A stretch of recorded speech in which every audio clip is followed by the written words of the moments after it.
Des femmes en burqa, entièrement voilées, en plein cœur de Jérusalem, à Mea Shearim, le quartier orthodoxe de la capitale d'Israël. Mais détrompez-vous, au-delà des apparences, ces femmes ne sont pas musulmanes, mais bel et bien juives. Dans le voisinage, on les appelle les femmes talibans. Les gens ne savent pas ce que signifie cet accoutrement. Ils restent rarement indifférents. Un jour, une femme m'a demandé pourquoi je m'habillais ainsi. Alors je lui ai expliqué tout simplement que c'est une tenue juive de l'époque. Une femme qui sort et n'est pas vêtue pudiquement, c'est comme si elle mitraillait chaque homme qui la regarde.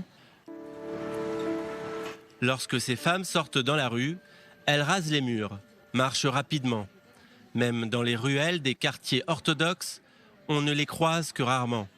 Mais cette communauté est sortie de l'ombre depuis que les forces de l'ordre ont eu vent d'un mariage organisé entre une fille de 13 ans et un garçon de 14 ans. Après l'arrestation des mères de famille, tout ce petit monde a fait profil bas.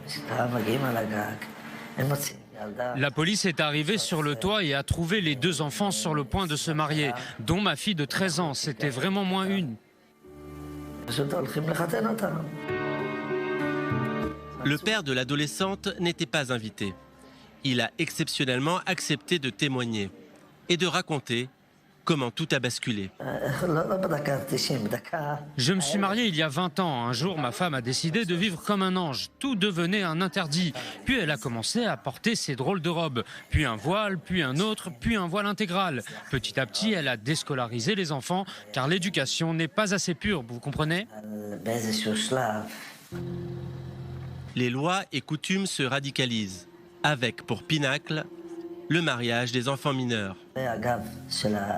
Elle disait aux enfants dans mon dos qu'il fallait se marier avant 14 ans. Ma fille est née à 18 ans. Je ne l'ai pas vue depuis 4 ans. J'ai appris récemment qu'elle s'était mariée à 15 ans et demi et que j'étais devenu grand-père. Ce qui s'apparente à une secte est dirigé par des femmes. Ce sont elles qui ont décidé de leur aspect vestimentaire. Ce sont elles qui élaborent des règles aussi strictes. Il y a 10 ans, le pays prend connaissance de l'existence de cette mouvance fondamentaliste juive. Lors du procès retentissant de la mère taliban, le grand public découvre alors une sordide histoire de maltraitance psychique, de violence physique, d'inceste, autant d'atrocités qui conduiront la mère taliban tout droit en prison. Jusqu'ici, on parlait au mieux de cas isolés, au pire 30 à 40 familles, à Beth Shemesh et à Mea Shearim. Mais plus récemment, il semblerait que ces femmes aient inspiré une communauté plus importante. Ne me photographiez pas, sans aucune gêne, ça suffit. Les religieux nous appellent les châles ou les femmes talibans. C'est terrible, on nous stigmatise. On raconte qu'on néglige nos enfants, qu'on les bat ou qu'on les marie à 12 ans. Nous souffrons de cette réputation à cause de 5 femmes qui passent tout le temps aux informations. Je m'habille ainsi, mais je suis contre ces sectes-là.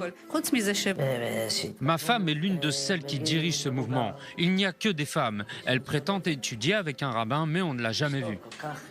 Même dans les quartiers ultra-orthodoxes, ces tenues sont considérées comme extrêmes.